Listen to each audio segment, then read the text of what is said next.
Hello दोस्तों, नमस्कार, आदाब, अस्सलाम वालेकुम। उत्तम रिएक्शনের আরেকটি রিয়াকশন ভিডিওতে আপনাদের সবাইকে স্বাগতম। আমি উত্তম আছি আপনাদের সাথে। বন্ধুরা, আজ যে ভিডিওতে রিয়াকশন দেব সেই ভিডিওটি নেওয়া হয়েছে নিবিড় মাহমুদ চ্যানেল থেকে। ভিডিওর টাইটেল হচ্ছে বাংলাদেশে বাড়ছে জাপানি বিনিয়োগ, যেসব জাপানি প্রকল্প বন্ধ হবে না, জাপানিজ ইনভেস্টমেন্ট প্রজেক্টস। তো দোস্ত, ভিডিও টাইটেল অনুসারে জাপানিজ বাংলাদেশে যে সমস্ত প্রজেক্ট চালু করে রেখেছিল সেগুলো বন্ধ হবে না, সম্পূর্ণভাবে রানিং থাকবে এবং বিনিয়োগ বাড়ছে, সেটা এই টাইটেলে উল্লেখ করা হয়েছে।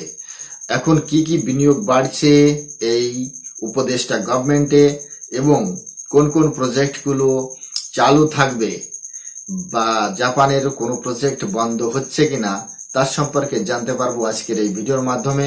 আশা করি আপনারা আমার সাথেই থাকবেন। চ্যানেলে নতুন হলে চ্যানেলটি সাবস্ক্রাইব করে আমার পাশেই থাকবেন, বেল আইকন অন করে অল করে রাখবেন পরবর্তী ভিডিওর নোটিফিকেশন পাওয়ার জন্য। অলরেডি যেসব বন্ধুরা চ্যানেলটি সাবস্ক্রাইব করে আমার ইউটিউব পরিবারের সদস্য হয়েছেন তাদের প্রতি রইল অসংখ্য ধন্যবাদ। ভিডিওটি ভালো লাগলে একটা লাইক করবেন, শেয়ার করে আপনার বন্ধুদের দেখার সুযোগ করে দিতে পারেন। কমেন্ট সেকশন লিখে অবশ্যই জানাতে পারেন আপনারা কোন ধরনের ভিডিওতে রিয়াকশন চান, আমি চেষ্টা করব সেই সব ভিডিও নিয়ে আসার জন্য। তাহলে চলুন বন্ধুরা, সময় নষ্ট না করে প্রথমে ভিডিওটা দেখি। ভিডিওর শেষে অবভিয়াসলি আমার ওপিনিয়ন থাকবে। হ্যাঁ, और অরিজিনাল ভিডিও লিংক আমার ডেসক্রিপশনে মেনশন করা থাকবে। আপনারা চাইলে চ্যানেলটি ভিজিট করতে পারেন এবং চ্যানেলের ভিডিওগুলো অবশ্যই দেখতে পারেন।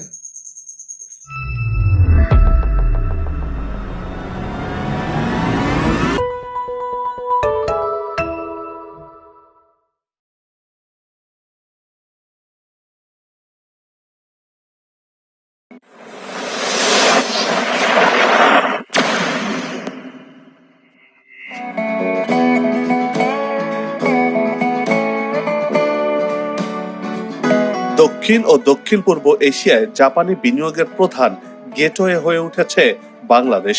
বর্তমানে বাংলাদেশে প্রায় ৩৫০টি জাপানি প্রতিষ্ঠান কাজ করছে। এসব প্রতিষ্ঠানের বিনিয়োগ ৩৮ কোটি ডলারেরও বেশি।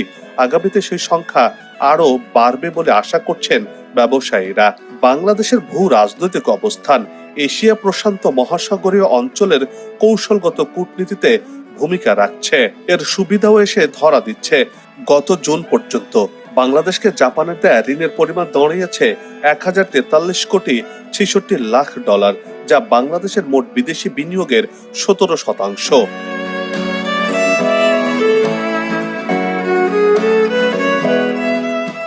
জাপানি সহায়তায় বাংলাদেশের যে সকল প্রকল্পের কাজ এগিয়ে চলছে, দর্শক এবার চট জলদি চলুন সেই তথ্যগুলো জেনে আসি। কক্সবাজারের উপজেলা মহেশখালীর মূল ভূখণ্ড থেকে বিচ্ছিন্ন দুর্গম দ্বীপ মাতারবাড়ি, যেখানে একটা সময় শুধুমাত্র লবণই চাষ হতো। আর এই মহেশখালীর পানের সুনাম তো দুনিয়া জোড়া। এখানকার শুটকি দেশ বিদেশে পাড়ি জমিয়েছে। এবার সেই দ্বীপটি বদলে গেছে সুদূর প্রসারী চিন্তা থেকে। ভৌগোলিক অবস্থানের সুবিধা নিয়ে দেশে নির্মিত হচ্ছে গভীর সমুদ্র বন্দর। বঙ্গোপসাগরের তীর ঘেঁষে ১,০৩১ একর জায়গার উপর নির্মাণ করা হচ্ছে এই বন্দরটি।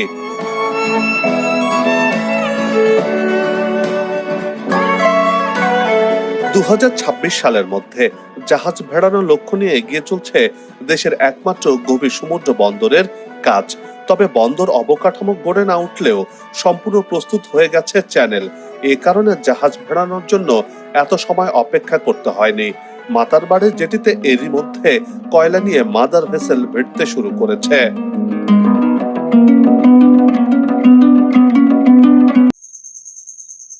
এই মাতারবাড়ি যে গভীর সমুদ্র বন্দরটি নির্মাণ হচ্ছে, এটা কিন্তু বাংলাদেশের ফরমার প্রাইম মিনিস্টার শেখ হাসিনার অবদান।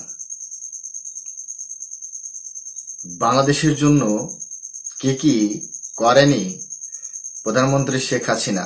বাংলাদেশের মানুষের মাথাপিছু আয় বাড়িয়েছে, বাংলাদেশের ইনফ্রাস্ট্রাকচার প্রচুর পরিমাণে নির্মাণ করার চেষ্টা করেছে, তারপরেও ফ্যাসিস্ট শেখ হাসিনা, তারপরেও কারাপশন শেখ হাসিনা। বাংলাদেশের এই যে উন্নতি, তার পিছনে শেখ হাসিনার অবদান কম নেই, কিন্তু তাকেই ভুলে গেছে বাংলাদেশের মানুষ। আর এই গভীর সমুদ্র বন্দরটি যখন সম্পূর্ণ অপারেশনে চলে আসবে, তখন বাংলাদেশের অর্থনীতি আরো কতটা উন্নত হতো সেটা সময়ই বলবে। কেননা এখানে নির্মিত হচ্ছে 1200 মেগাওয়াট ক্ষমতার কয়লা ভিত্তিক বিদ্যুৎ কেন্দ্র। জাপানের ঋণ সহায়তায় নির্মিত বিদ্যুৎ কেন্দ্রটির একটি ইউনিট ইতিমধ্যে চালু হয়েছে মহেশখালীর মাতার বাড়িতে। গভীর সমুদ্র বন্দরে নির্মাণ কাজ শেষ হলে এটি হবে ট্রানজিট পোর্ট বা আঞ্চলিক বন্দর। এর ওপর ভর করে এক সময়ের অবহেলিত ক্ষুদ্র দ্বীপ মাতার বাড়ি স্বপ্ন দেখাচ্ছে দেশের অর্থনীতি বদলে দেয়ার।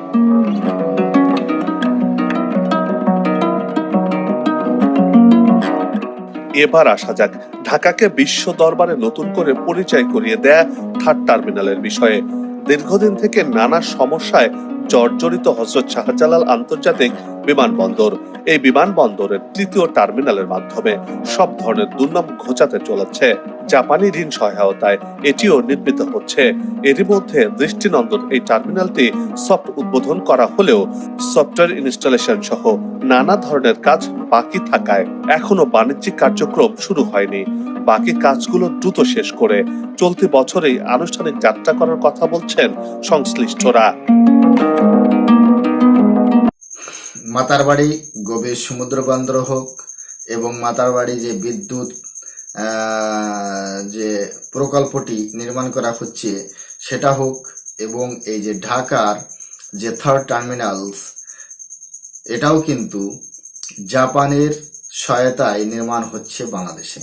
জাপান প্রচুর পরিমাণে বিনিয়োগ করে রেখেছে বাংলাদেশে, কিন্তু বাংলাদেশের এই ডেভেলপমেন্টের পিছনে যে মানুষটির হাত রয়েছে তাকেই বাংলাদেশের মানুষ ভুলে গেছে। কেন ভাই, কি এমন হয়েছিল যে তোমাদের যে সরকারি পতন করতে হলো, সরকারের পদত্যাগ চাইতে হলো? বাংলাদেশ কতটা পিছনে পড়ে গেছে এই এক দেড় মাসের মধ্যে, সেটা কি আপনারা বুঝতে পারছেন? যদি স্টেবল সরকার কোনো দেশে না থাকে তাহলে সে দেশে বিনিয়োগ আর আসবে না। তার কারণ আপনাদেরকে ব্ল্যাক লিস্ট করে দেওয়া হয়েছে আমেরিকার তরফ থেকে, যে আমেরিকা আপনাদের মদত করেছে এই সরকার পতনের জন্য। আমেরিকা এমন একটি দেশ, সে কিন্তু কারোরই ভালো চায় না, সেটা কিন্তু আপনারা বুঝতে পারছেন না। আপনাদেরকে ব্যবহার করছে চীনের পরিবর্তে, আপনাদেরকে ব্যবহার করছে ভারতের পরিবর্তে। আপনারা কি সেটা বোঝেন? আপনারা বুঝতে পারেন না। আজ যে আপনাদের সরকার পতন হয়েছে, আর যারা আপনাদের সরকারে বর্তমান সময় বসে আছে, এরা কি দেশ চালাতে পারবে? এরা দেশ চালাতে পারবে না ভাই। এরা দেশ চালানোর এদের ক্ষমতা নাই। একজন প্রফেসর, একজন সুদখোর, একজন যে আর ভাই আপনাদের দেশের যে বাগডোর কার হাতে দিয়ে দিয়েছেন? একজন আমেরিকার যে নাগরিক, তার হাতে। ইউনুসের নাগরিকত্ব কোথায়? সে তো আমেরিকার নাগরিকত্ব নিয়ে বসে আছে, সে কি বাংলাদেশের নাগরিক আছে এখন? আপনারা একজন বিদেশি নাগরিক, তার হাতে আপনাদের দেশের ভার দিয়ে দিয়েছেন। আপনাদের দেশে বিনিয়োগ আর আসবে না। যতই লম্বা লম্বা লেকচার দিন না কেন, বিনিয়োগ আসাটা অত সহজ নয়। দেশে নতুন আধুনিক গণপরিবহন মেট্রো রেলের সাথে সাধারণ মানুষের পরিচয় বছর দুয়েকের। প্রায় 2 কোটি নগরে মেট্রো রেলের যাত্রা বড় সুখবরই বলা চলে। কেননা যানজট নিরসনে যখন কোনো টোটকাই কাজে লাগছিল না, তখন একেবারে মেট্রো রেল যেন একটা ভেলকি দেখিয়েছে নগরবাসীকে। ঢাকার উত্তরা থেকে মতিঝিল পর্যন্ত চলাচলে যেখানে 2 থেকে 2.5 ঘন্টা কিংবা 3 ঘন্টা লেগে যেত, সেখানে মেট্রো রেলের ছোঁয়াতে এই রুটে মাত্র 40 মিনিটেই যাতায়াত করা সম্ভব হয়েছে।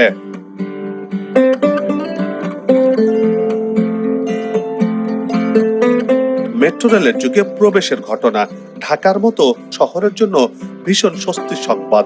বলা চলে ঢাকার যানজট নামক ভূতকে এক ধাক্কায় দূরে ঠেলে দেওয়ার নামই যেন মেট্রো রেল।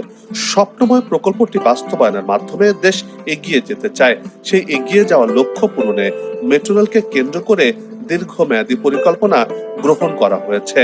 তারই অংশ হিসেবে মেট্রো রেল 6 মতিঝিল থেকে কমলাপুর পর্যন্ত যাবে, আর এই পথের কাজও এগিয়ে চলছে। দেশের প্রথম মেট্রো রেলটি নির্মাণে জাপান সহায়তা করেছে।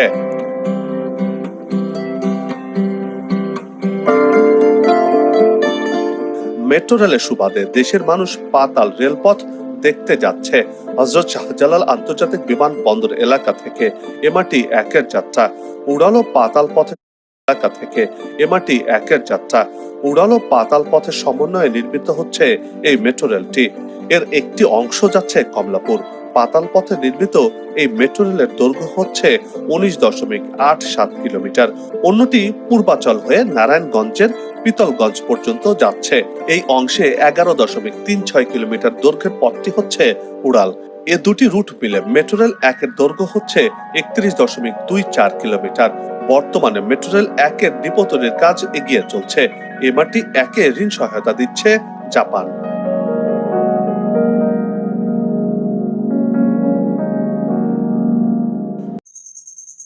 বাংলাদেশের যে মেট্রো রেল, তার পিছনেও জাপানের অবদান রয়েছে। জাপান ফান্ডিং করেছে, জাপান নির্মাণ করছে। বুঝতেই পারছেন যে জাপানের কি অবদান রয়েছে বাংলাদেশের মধ্যে। বাংলাদেশের সর্বত্রই বিনিয়োগ করে রেখেছে বাংলাদেশ। সে ডিপ সিপোর্ট হোক বা মাতারবাড়ি বিদ্যুৎ কেন্দ্র হোক বা মেট্রো রেল হোক, বিভিন্ন যে খাতে জাপান বাংলাদেশে বিনিয়োগ করে রেখেছে, সেটা আমরা জানি।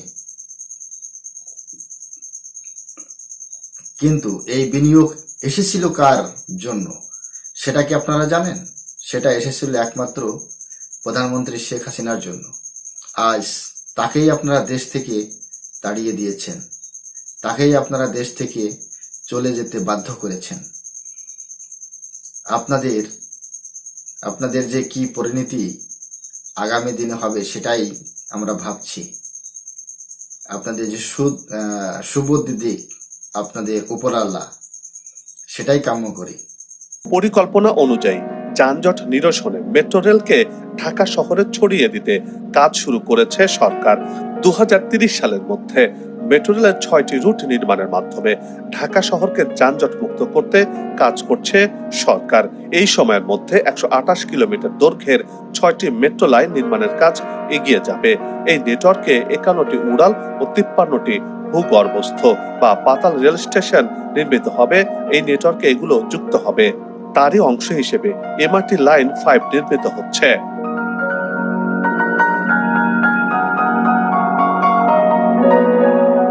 ঢাকা মহানগর পূর্ব থেকে পশ্চিমে সংযোগ বাড়াতে মেট্রো রেল লাইন 5 নির্মিত হচ্ছে। এই লাইনের মাধ্যমে সাউথ বা দক্ষিণ এবং অন্যটি নর্থ বা উত্তর, দুটি রুট ঠিক করা হয়েছে। নর্থ রুটের আওতায় 2028 সালের মধ্যে উড়াল ও পাতাল রেলের সমন্বয়ে প্রায় 20 কিলোমিটার লাইনের নির্মাণ কাজ শেষ হবে। সাভারের হেমায়েতপুর থেকে পূর্বে ভাটারা পর্যন্ত এই রুটটি নির্ধারণ করা হয়েছে।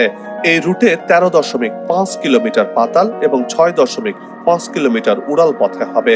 সাভারের হেমায়েতপুরে মেট্রো রেল 5 এর ডিপোর নির্মাণ কাজ এগিয়ে চলছে। এটিরও ঋণ সহায়তা করছে জাপান।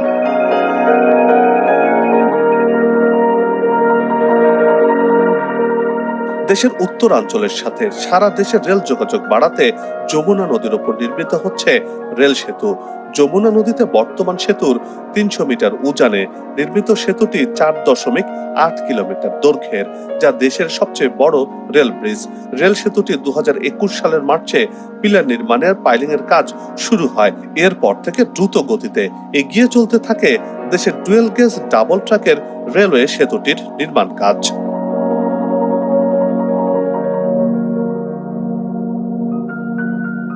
সিরাজগঞ্জ ও টাঙ্গাইল অংশে নদীর দুই পাড়ে দুটি প্যাকেজে দিন রাত দেশি বিদেশি প্রকৌশলী আর কর্মীরা কাজ এগিয়ে নিয়ে চলেছেন। এরই মধ্যে 50টি পিলারের ওপর 49টি স্প্যান বসানোর কাজ শেষ। এর ফলে দৃশ্যমান হয়েছে গোটা সেতু। ফলে যমুনার বুকে নতুন মালায় সংযুক্ত হয়েছে সিরাজগঞ্জ টাঙ্গাইল অংশটি। বর্তমানে রেল সেতুটিতে স্লিপারবিহীন রেলপথ বসানোর কাজ এগিয়ে চলছে। এই প্রকল্পেও জাপান ঋণ সহায়তা করছে।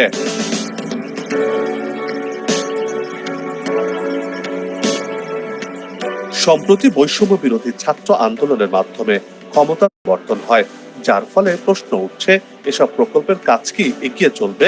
এমন প্রশ্নের জবাব দিয়েছেন অর্থ ও বাণিজ্য উপদেষ্টা সালেউদ্দিন আহমেদ।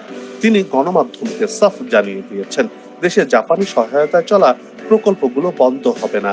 জাপান বাংলাদেশের উন্নয়নের বড় অংশীদার, তাই তাদের ঋণ সহায়তা চলা প্রকল্পগুলো কাজ এগিয়ে যাবে। অর্থাৎ মেট্রো রেল কিংবা তৃতীয় টার্মিনাল বা মাতারবাড়ি গভীর সমুদ্র বন্দরের মতো প্রকল্পগুলোতে দ্রুত কাজ এগিয়ে চলবে বলেও জানা গেছে। মোট কথা, দেশের বৃহৎ উন্নয়ন সহযোগী হিসেবে জাপান বাংলাদেশের পাশে থাকার প্রতিশ্রুতি দিয়েছে বলেও গণমাধ্যমকে জানান অর্থ ও বাণিজ্য উপদেষ্টা।